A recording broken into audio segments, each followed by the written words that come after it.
입추가 지나자 바람결이 달라졌습니다. 무더위 속에서 드잡이 하다가 시원한 바람이 불어올 때 참 좋았다 싶었는데, 그 시원한 바람을 쫓아서 집중호우 폭우가 내리면서 기쁨은 사라지고 염려와 두려움, 걱정이 찾아왔습니다. 수도 서울이, 그것도 강남이 물바다가 될 줄은 아무도 상상을 못했습니다. 수천의 가정들이 어려움에 처하고 유명을 달리하신 분들도 있는 것을 보면서 참 안타깝다 하는 생각이 많이 들었습니다. 웬만한 폭우는 걱정 없다고 호언장담하던 분들은 고개를 떨구고 말았습니다. 오랜 세월 축적되어졌던 기상에 대한 그런 자료가 슈퍼컴퓨터에 있었지만은 이러한 상황을 미리 다 예측하지 못했던 것을 우리가 보면서 여전히 세상은 어렵고 힘든 것이구나, 예측 가능한 것이 그렇게 많지 않구나 하는 생각을 가지게 됩니다. 변하는 세상의 이치다라고 하는 말이 있습니다. 세상의 모든 것은 변한다는 것입니다. 그냥 머물러 있는 것 같지만 머물러 있는 것이 아니라 변화를 거듭하고 있다는 것이죠. 그런데 그것이 좋은 쪽으로 변하든지 나쁜 쪽으로 변한다는 것입니다. 그렇게 볼 때 무엇이든 좋은 쪽으로 변했으면 좋겠습니다. 사람도 좋은 쪽으로 변하고 일도 좋은 쪽으로 변했으면 좋겠습니다. 우리 정치도 좋은 쪽으로 변했으면 좋겠습니다. 정치가 국민을 걱정해야지 국민이 정치인을 걱정하는 일은 이제 그만했으면 좋겠습니다. 이 남과 북의 이 극단적인 대치도 다시 평화, 화해 모드로 변해졌으면 좋겠습니다.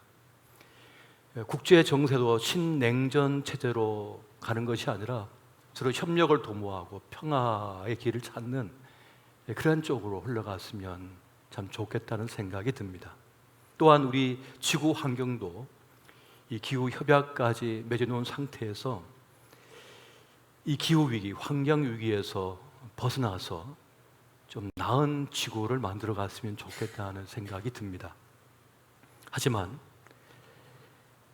열역학 제2법칙이라고 했나요? 모든 것은 나쁜 쪽으로 흘러간다. 균형 잡혔던 것이 다 무질서로 흘러간다는 그 법칙처럼 모든 것이 좋지 않은 쪽으로 흘러가는 것 같아서 참 안타깝습니다. 강복 77주년을 우리가 지금 맞이하고 있습니다. 강복이란 말은 우리가 잘 알고 있는 것처럼 빛광자에 차를 복자를 써서 잃어버린 빛을 되찾았다라고 하는 그러한 뜻을 가지고 있습니다. 1945년 8월 15일 광복을 맞기까지 이 한반도는 어둠에 깊이 들이워 있었습니다. 빛을 되찾기까지 참으로 엄혹한 시절을 보내야만 했던 것을 우리는 잘 알고 있습니다. 일본 시인 오구마 히데오라고 하는 사람이 있습니다. 그가 1935년도에 발표한 장장추야라고 하는 시가 있습니다. 1935년은 일제가 우리 한민족의 상징과도 같은 흰 옷을 입지 못하게 했던 해입니다.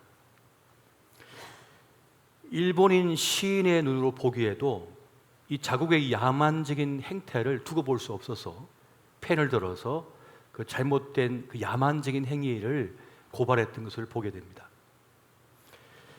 몇 달 전부터 이제 더 이상 흰 옷을 입으면 안 된다라고 하는 공고문이 붙었습니다. 그럼에도 불구하고 많은 이들은 개의치 않고 흰 옷을 입고 흰 저고리를 입고 그렇게 거리로 나섰습니다. 그랬더니 기다렸다는 듯이 일본 순사가 늑달같이 달려와서는 멱살을 움켜쥐고 두들겨 팹니다. 그리고는 미리 준비해 놓은 먹을 갈아온 그 통에서 빗자루로 그 먹을 한큼 묻혀다가는 그 흰옷에다가 바르기 시작합니다. 뿌려버립니다. 그렇게 동네 곳곳마다 이 풍경이 벌어졌습니다. 백발의 노인도 멱살을 잡혀서 끌려가서는 그렇게 모욕을 당해야만 하고 수치를 당해야만 했습니다. 다음날 새벽 강가에 모여든 여인들은 시커멓게 된 그 저고리를, 그 옷도를 강물에 담갔다가 헹군 뒤에 돌 위에 올려놓고는 이 다다미 방망이로 두들기기 시작합니다. 그렇게 고요한 새벽 강가는 방망이질 소리가 울려 퍼졌고, 그 소리와 함께 금은 자국 가득했던 옷은 다시 흰 옷으로 탈바꿈을 했습니다. 일본 시인 오구마의 시는 이렇게 끝을 맺고 있습니다. 때리는 방망이도 울고 있다. 맞는 배기도 울고 있다. 두드리는 노파도 울고 있다. 맞는 돌도 울고 있다. 모든 조선이 울고 있다. 창시 계명으로 부모님이 지어준 그 한글 이름을 쓸 수가 없었습니다. 함부로 부를 수도 없었고 쓸 수도 없었습니다. 한글 성경도 찬송가도 마음껏 읽고 부르지를 못했습니다. 그렇게 어둠의 시간을 살아내야만 했습니다. 그렇게 그 시절 한반도는 깊은 어둠이 드리운 때를 살아가야만 했습니다. 자기의 몫으로 주어진 생애의 시간을 지금 제대로 누리지 못하니 살아도 산 것이 아니었습니다. 숨 한 번 크게 내쉬지 못하고 소리내어 울지도 못하니 그것은 살아도 살지 못하는 산송장과 같은 삶이었던 것입니다. 그렇게 어둠이 드리웠던 때에는 살아도 산 것이 아닌 것이었습니다. 그렇게 34년 11개월 14일 만에 우리는 광복을 맞았습니다. 빛을 되찾게 된 것입니다. 그 빛을 되찾기까지 얼마나 많은 피를 흘렸는지 모릅니다. 얼마나 많은 희생이 있었는지 모릅니다. 얼마나 큰 수고가 있었는지 모릅니다. 그러나 누구도 그 수고와 헌신과 피 흘림을 아까워하지 않았습니다. 그 희생은, 그 빛을 되찾기 위한 수고와 애씀과 헌신과 피 흘림, 희생은 너무나 소중하고 숭고한 것이었기 때문이었습니다. 우리나라가 기어이 빛을 되찾아 강복을 이루었던 것처럼 우리 인생도 강복을 맞았으면 좋겠습니다. 자기 인생의 빛을 되찾았으면 좋겠습니다. 요즘 길을 걷다 보면 거리가 어두워졌다는 생각이 들 때가 있습니다. 날이 어두워서가 아니고 그러던 불빛이 희미해서가 아니라 사람들 얼굴빛이 어두워졌기 때문입니다. 어느 순간부터 그렇게 우리 사는 거리가 어두워졌습니다. 좀처럼 환한 얼굴, 웃는 얼굴, 미숙된 얼굴, 그리고 생기 가득한 얼굴을 보기가 어려운 때를 지금 우리가 살아가고 있습니다. 그렇게 지금 빛을 잃어버린 채 살아가고 있는 분들이 많다는 것이 아닐까 싶습니다. 누구든지 살다 보면 원치 않는 사건을 만날 때가 있습니다. 어떤 사고를 당할 때가 있고 질병을 만날 때가 있습니다. 그래서 그때를 지나도 자기도 모르게 몸에 흉터가 남을 때가 있어요. 흔적이 남는 것입니다. 마음에도 남고 우리 기억 속에도 남는 것을 봅니다. 그래서 아무리 고쳐보아도 없었던 일로 만들 수가 없습니다. 일어난 일은 일어난 것입니다. 그래서 누구든지 스크래치를 갖고 있어요. 상처, 흔적이 남아있다는 것입니다. 문제는 그것을 어떻게 극복하고 넘어서느냐가 중요한 우리 인생의 관건이 되고 있습니다. 결코 여러분, 상처가 내 인생이 되지 않도록 해야 됩니다. 그 아픈 기억이 내 인생의 전부가 되지 않도록 해야만 합니다. 그 상처가, 그 문제가 운명이 되지 않게 해야만 합니다.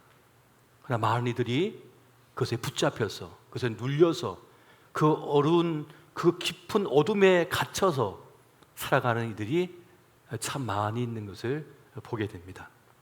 그렇게 살게 되면 살아도 산 것이 아닙니다. 살 맛을 못 느끼며 사는 것입니다. 갈라디아서 5장 1절 말씀 보니까 그리스도께서 우리를 자유롭게 하려고 자유를 주셨으니 그러므로 굳건하게 서서 다시는 종의 멍에를 매지 말라라고 주님께서 말씀하고 계십니다. 지금 빚을 잃었다면 그 빚을 되찾는 일을 결코 멈추지 말아야 할 것입니다. 돈이 없어 문제가 아닙니다. 건강이 없어가 문제가 아닙니다. 빚을 잃었기 때문에 문제가 되는 것입니다. 그래서 살아도 사는 것 같지 않은 그런 삶을 산다는 것입니다. 때로 우리의 자존심이 그 빚을 되찾는 일에 걸림돌이 될 때가 있습니다. 살다 보면 목발을 짚어야 할 때가 있거든요. 살다 보면 지팡이를 짚어야 할 때가 있습니다. 누군가에게 도움을 요청할 때가 있습니다. 누군가에 기대어야만 할 때가 있는 것입니다. 근데 이 자존심 때문에 누구의 도움을 요청하지도 못하고 지팡이를 짚지도 않아요.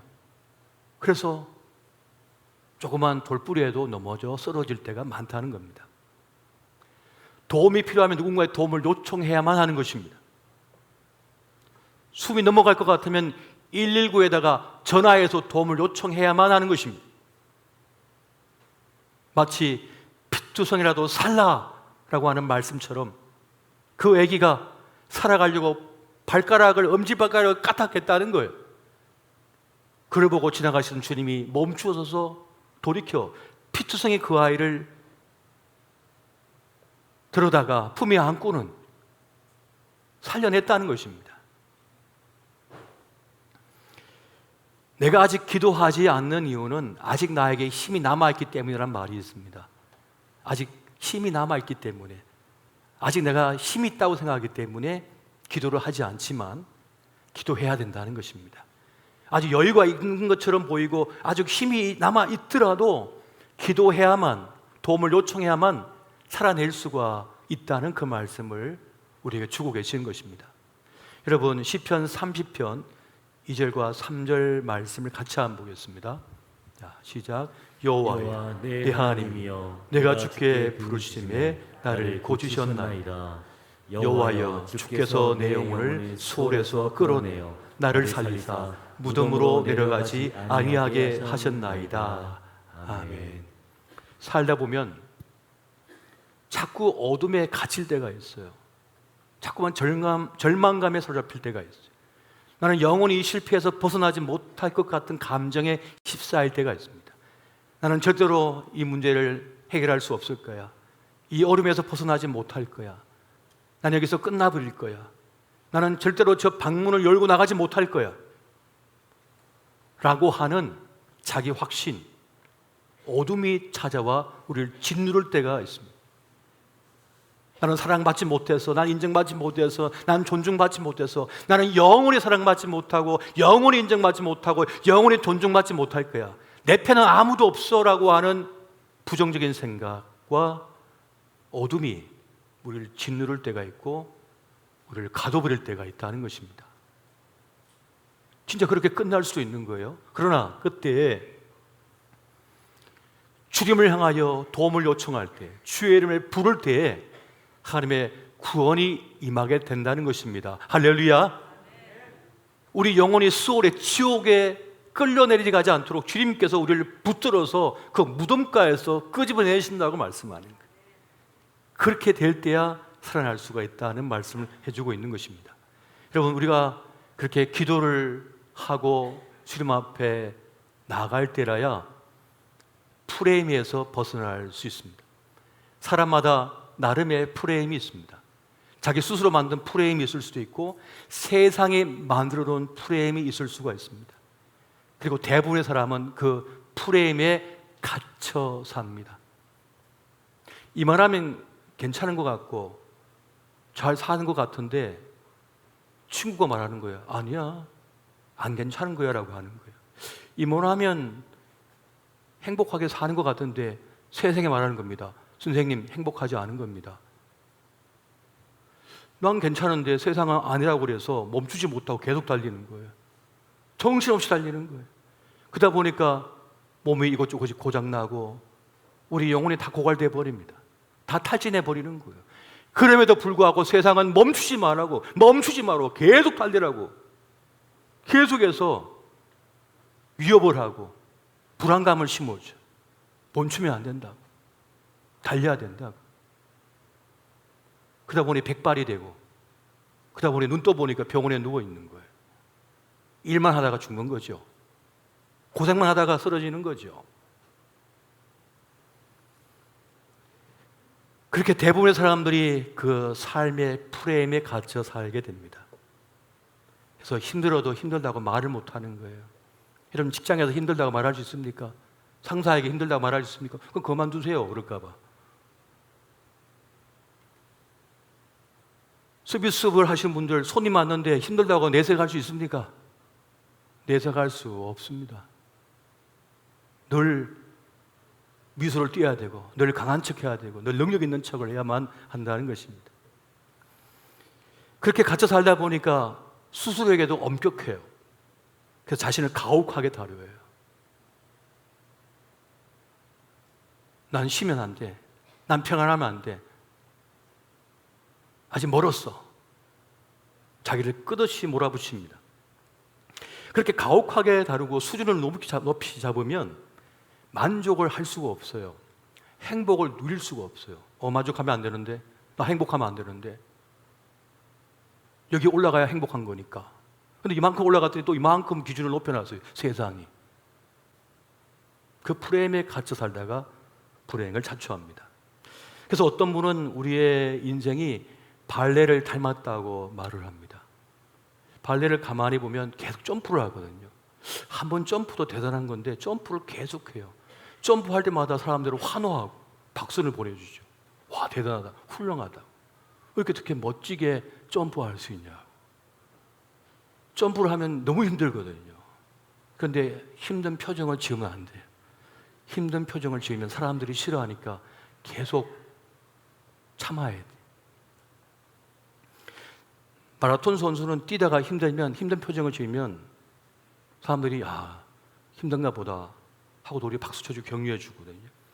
권투 선수가 펀치 하나 맞고 쓰러졌다가 일어났을 때 고통스러운 표정을 지으면 얼마나 아플까 위로해 주는데, 발레 무용수가 힘든 표정을 지으면 왜 저래?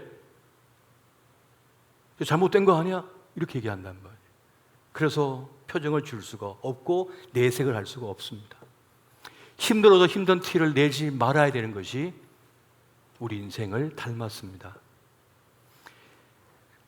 발레에도 급수가 있다고 합니다.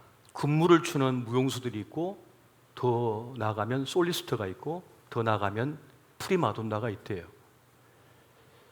그런데 그것을 넘어서서 최종 단계에 이르면 남자 무용수와 여자 무용수가 둘이 합을 이루어서 춤을 춰요. 그게 최고의 단계라고 합니다. 그 최고의 단계에서 함께 춤을 추는 것이 가장 멋진 아름다움이라고 해요. 근데 사실 따져보면 남자의 근육과 여자의 근육이 다르거든요. 그리고 점프의 높이도 다릅니다. 그럼에도 불구하고 두 사람이 함께 조화를 이루는 것, 함께 배려하고 서로를 돌봐주면서 멋진 합을 이루어서 춤을 춰야만 하는 것이 최고의 단계의 춤이라고 합니다. 그렇게 볼 때 여러분, 결혼은 쉬운 것이 아닙니다. 부모님들이 그런 말씀 하시잖아요. 때가 됐으니까 시집 가야지. 때가 됐으니까 장가 가야지. 때가 돼서 1학년, 2학년, 3학년 진급하는 것이 결혼이 아닙니다. 결혼은 두 남녀가 함께 합을 맞춰 아름다운 춤을 춰야 돼요.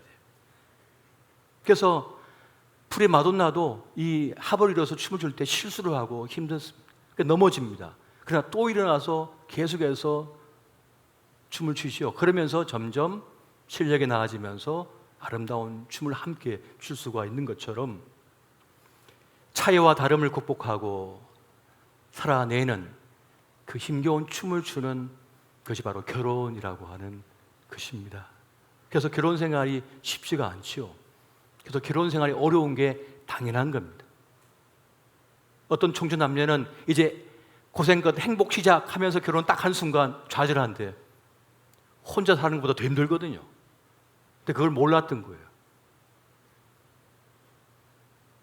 어려운 것이 결혼 생활입니다. 어렵지만 함께 합을 맞춰 춤을 출 때 아름다워지는 것이 또한 인생이죠.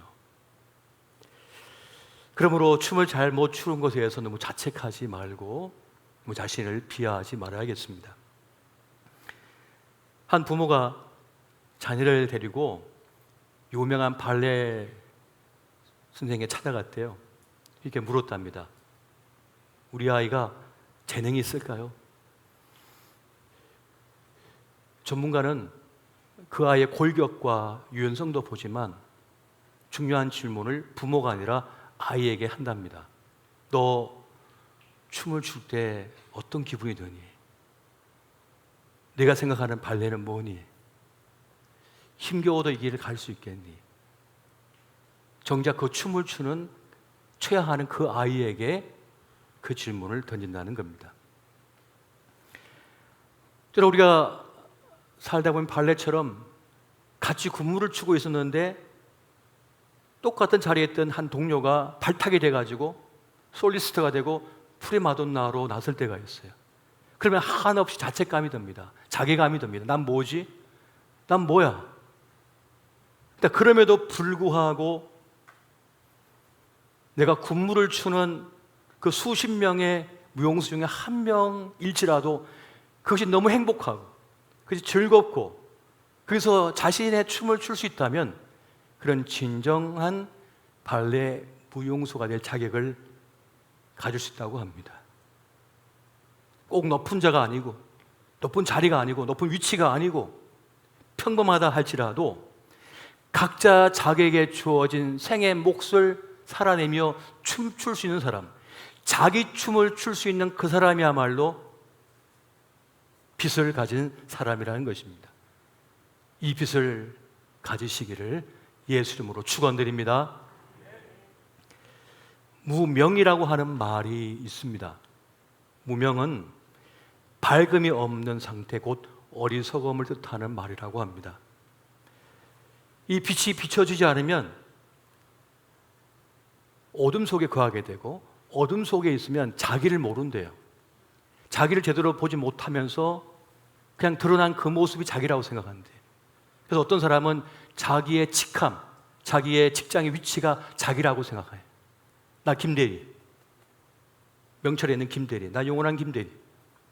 어떤 이는 자기가 박부장이라고 생각합니다. 나 박부장, 나 영원한 박부장. 그런데 퇴직하는 순간 박부장은 없습니다. 김대리는 없는 거예요. 그러면서 공허함에 빠지는 거죠. 그림자에 갇혀 사는 겁니다. 어둠에 갇혀 사는 거죠. 그러나 참 빛을 받으면, 빛을 가지면 자기를 압니다. 자기의 실체를 알고 자기 존재를 아는 것입니다. 그렇게 자신을 알고 깨닫는 것은 바로 빛을 제대로 만났을 때만 가능합니다. 참 빛을 가졌을 때만 가능한 것이죠. 그 참 빛이 누구라고 말씀합니까?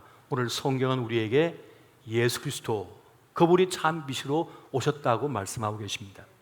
그리고 그 주님을 만나 따를 때에 우리는 참 빛된 인생을 살아갈 수 있다고 말씀해 주고 있습니다. 여러분, 요한복음 8장 12절 말씀을 같이 한번 보겠습니다. 자, 시작. 예수께서 또 말씀하여 이르시되 나는 세상의 빛이니 나를 따르는 자는 어둠에 다니지 아니하고 생명의 빛을 얻으리라. 아멘. 참 빛이신 그 주님을 따를 때라야 우리가 생명의 빛 가운데서 살아가는 인생이 된다는 것입니다. 어둠에 다니지 아니하고 말이죠. 어둠은 무엇입니까? 빛의 결핍이라고 했습니다. 빛이 없으면 어둠이 장악하고 있는 거예요. 그러나 빛이 오면 어둠은 사라지게 되어 있습니다. 그 참빛 대신 주님을 우리가 가까이 하고 그분을 우리 삶 속에 모시게 되면 우리는 빛된 삶을 살아갈 수 있게 되어지는 것입니다. 그러니까 우리 마음이 자꾸 어두워지는 이유는 어디에 있습니까? 그 빛이 자꾸만 가리워지기 때문에 그렇습니다. 여러분, 고린도후서 4장 4절 말씀 보면 이렇게 말씀하죠. 그 중에 이 세상의 신이 믿지 않은 하는 자들의 마음을 혼미하게 하여 그리스도의 영광의 복음의 광채가 비치지 못하게 함이니 그리스도는 하나님의 형상이니라. 그 그리스도의 영광의 그 빛이 비치지 못하게 방해를 한다는 겁니다. 자꾸 가려운다는 거예요.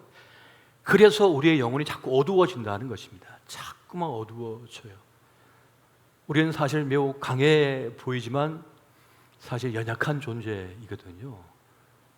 연약함을 경험할 때가 많습니다.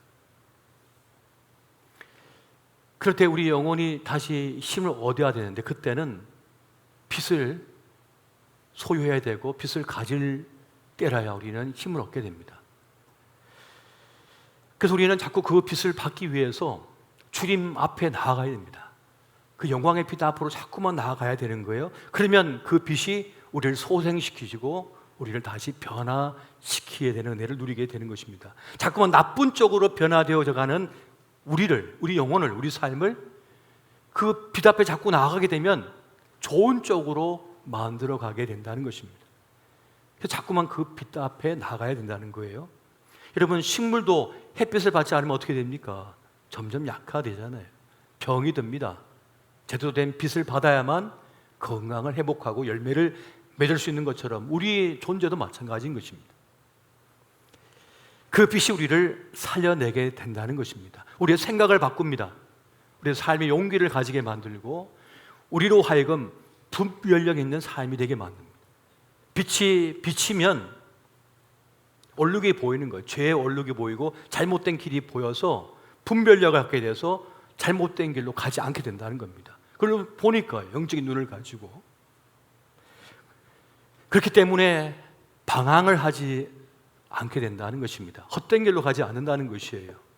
허무한 것, 헛된 생각, 나쁜 것에 마음을 뺏겨 살지 않게 되는 은혜를 누리게 된다는 것입니다. 여러분, 어둠 속에 있을 때 가장 문제가 되는 것이 무엇인지 아십니까? 속도입니다. 여러분, 어둠 속에 처했을 때 어떻게 걸음을 떼시나요? 조심스럽게 더듬더듬 암중모색하죠. 어둠 속에서 막 뛰어가는 사람 봤습니까?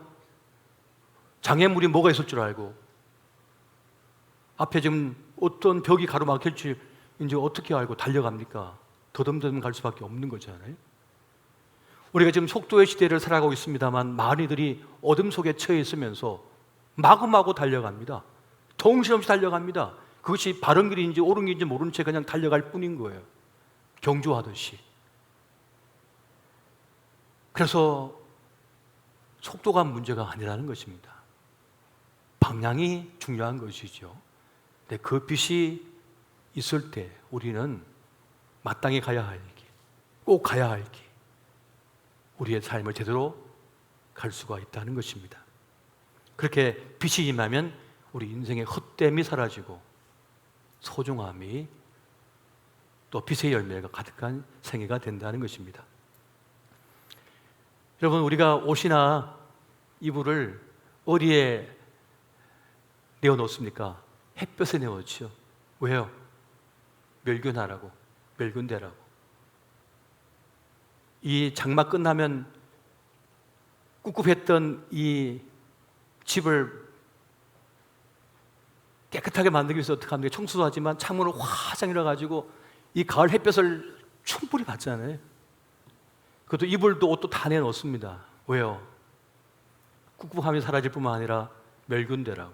그것처럼 하나님의 참빛이 우리에게 비춰지게 되면 우리 영혼을 밝혀낼 뿐만 아니라 악한 영, 사단이가 우리를 짓누르고 있던 어둠으로부터도 벗어나게 되고 이겨낼 수 있다는 것입니다. 우리 자녀에게 필요한 것이 바로 이것이 아니겠습니까? 여러분, 세상은요, 눈에 보이지 않는 더러운 것들을 우리 아이들에게 입혀줍니다. 길 지나가고 있는 아이에게 더럽고 꿉꿉하고 병균 가득한 걸 갖다가 휙 던져가지고 입혀버립니다. 좀 길을 지나가면 또 눈에 보이지 않는 그 더러운 옷을 갖다가 지나가면서 슬쩍 입혀놓고 갑니다. 그러면 집에 들어온 아이의 얼굴을 보면, 몸을 보면 한 10벌을 입고 있는 거예요. 더러움의 옷을 갖다 입고 있는 거예요. 그게 찐들려 있는 거예요. 그럼 어떡할 겁니까? 그걸 걷어내야죠. 걷어내지 않으면 어떻게 되죠? 그것이 우리 아이의 영혼을 숨막히게, 숨통을 조여버리죠. 더럽고 악하고 고통스러운 것들이 짓누르고 있단 말이에요. 그러므로 하나님의 참빛, 구원의 빛이 비춰지게 할 때라야 그것에서 벗어나서 그 영혼의 자유함을 얻게 된다는 것입니다. 그렇게 예수의 참빛이 비춰지게 될 때, 여러분, 우리는 헛된 멍에, 더러운 멍에를 꺾어버리고 벗어나게 되고요. 그리고 진짜 짊어져야 할 참 멍에를 깨닫게 됩니다. 우리 주님께서 뭐라고 했습니까? 수고하고 무거운 짐진 자들아, 다 내게로 오라, 내가 너희를 쉬게 하리라 말씀하신 후에 이어서 주신 말씀이 뭡니까? 내 멍에를, 내가 주는 멍에를 메고 나에게 배우라 라고 말씀합니다. 그러면 쉼이 있다라고 말씀하셔요. 주님께서 지어주시는 참 멍에를 짊어질 때라야 우리는 우리 삶을 의미 있게 살아가게 된다는 것입니다. 여러분, 우리가 인생을 살면서 가장 큰 문제가 뭡니까? 헛됨입니다. 무의미입니다. 밥을 먹는 이유를 모르겠어요. 직장을 다니는 이유가 뭔지 모르겠어요. 내가 열심히 공부한 이유를 모르겠어요. 겨우 이거 하려고 내가 그렇게 죽도록 살았나? 일했나? 겨우 이거야? 라고 한단 말이에요. 진짜 멍에를 짊어지지 못했으니 기쁨도 영광도 없어요. 비참함밖에 없는 거예요. 저 사기치고 악하고 못된 짓을 하는 사람들은 저렇게 호화 빌딩을 가지고 멋진 집에 사는데 나는 정직하고 그리고 착하게 살려고 했고 그래도 열심히 남을 돕고 살았는데 이게 뭐야? 허무에 빠져버리는 거예요. 그런데 주님께서 지어준 참 멍에, 진정한 멍에를 짊어질 때, 하나님께서 주신 사명, 비전을 가지게 될 때, 하나님의 꿈을 가지게 될 때, 그것이 어떤 길이라 할지라도, 또는 비록 살이 터지고 피가 터지는, 피 흘리는 그러한 일이 있다 할지라도 난 괜찮아. 난 이 길이 내 생명의 길이야. 내 소명의 길이야. 여러분, 사명이 있는 사람, 소명이 있는 사람은요, 그것이 어떤 길이든 상관을 하지 않습니다. 비가 오든지 눈이 오든지 장애물이 있든지 강을 건너 바다를 건너든지 상관치 않습니다. 비전과 목적이 분명한 사람은 문제가 되지 않아요. 어떤 것도 욕먹어도 괜찮아요. 사명이 분명한 사람이에요. 오늘날의 문제는 뭡니까? 공무는 죽도록 했는데 비전이 없어요. 목적이 없어요. 사는 목적이 없어요. 그래서 주님께서 우리에게 뭐라 했습니까? 그 나라와 그 영광을 구하라 하시면서 우리에게 사명을 부여하셨습니다. 주님께서 지어주신 그 멍에는 억지로 매는 것이 아니라 나에게 지어주십시오라고 하면서 그것을 내 어깨에 짊어질 때에 영광을 못 보게 됩니다. 영광을 경험하게 되는 거예요. 이 영광을 맛보지 못하기 때문에 비참한 겁니다. 모든 인생들이. 여러분, 에베소서 5장 8절 9절 같이 한번 보겠습니다. 자, 시작. 너희가 전에는 어둠이더니 이제는 주 안에서 빛이라. 빛의 자녀들처럼 행하라. 빛의 열매는 모든 착함과 의로움과 진실함에 있느니라. 아멘. 이제는 주 안에서 빛이라. 너는 세상의 빛이라고 우리에게 말씀해 주고 있습니다. 그럼 빛의 자녀처럼 살아가라고 말씀하시면서 모든 착함과 의로움과 진실함이라고 우리에게 또한 말씀해 주고 있습니다. 우리는 자기 고통만 부여잡고 사는 사람이 아니라 다른 사람의 고통도 알아주고 위로하며 살도록 부름을 받았습니다. 놀라운 사실은 나도 힘겨운데, 나도 아픈데 다른 사람의 아픔을 함께 껴안아 줄 때, 붙잡아 줄 때 놀랍게도 나도 고침을 받고 나도 살아나는, 내 어둠이 작아지는 경험을 하게 됩니다. 나도 힘겨워서 아프고 고통스러운데 더 힘든 누군가를 위하여서 그 손을 붙잡아주고 그를 끄집어 내어줄 때 나도 모르게 내 삶 속에 놓여있던 어둠이 사라지고 비참을 극복하게 되는 놀라운 은혜를 누리게 된다는 것입니다. 이것이 하늘의 원리예요. 하늘의 가치인 것입니다. 그런데 세상의 어둠을 밝히는 빛이 되라고 교회를 세워주셨는데 교회가 도리어 빛의 사명을 감당하기커녕 어둠을 가중시킬 때가 많습니다. 이 얼마나 한탄스러운 일입니까? 오늘 주님께서 우리에게 말씀하십니다. 이 어두운 세상을 밝힐 너희 빛은 어디 있느냐? 시대의 어둠을 몰아내는 빛의 사명을 너는 제대로 감당하고 있느냐? 라고 우리에게 말씀하고 계시다는 것입니다. 빛된 자녀인 우리는, 빛의 자녀인 우리는 세상을 밝히는 소명을 가졌다는 것입니다. 그것이 우리의 사명이라는 것이에요. 벼랑 끝에 선 누군가를 붙잡아주고 그의 슬픔에 함께하여 주고 비빌 언덕이 되어주는 것, 그것이 우리의 소명이며 우리의 사명이라고 말씀해 주고 있다는 것입니다. 지금 절망과 무의미에 빠진 누군가에게 하나님의 꿈을, 하늘 꿈을 심어주고 그 꿈에 동참하도록 이끌어내는 사명이 바로 우리에게 있다는 것입니다. 그렇게 우리는 어둠 속에 있는 누군가를 위해서 자꾸 빛을 날라주는, 빛을 퍼다 나르는 그 일을 맡았다는 것입니다. 할렐루야! 이것이 우리의 소명인 것이에요. 하나님께부터 부여받은 사명이라는 것입니다. 그렇게 그 빛을 퍼다 나르는 그 일을 하는 가운데 내 안에 치유가 일어나는 거예요. 내 삶의 변화가 일어나고 내 삶이 소생하는 것을 경험하게 되는 것입니다. 이것이 하나님의 원리. 세상의 원리는 퍼다주면 내 것이 줄어들고 그를 위해, 누군가를 위해서 내가 내 시간을 쓰면 손해보는 것이 되는데 하나님 나라의 원리는 그것이 않다는 거예요. 그것도 우리가 나를 살려내고 나를 더 풍성하게 만드는 길이 된다고 말씀해 주고 있다는 것입니다. 여러분, 이사야 58장 10절과 11절 말씀 보시고 이제 말씀을 정리하겠습니다. 같이 봅니다. 시작.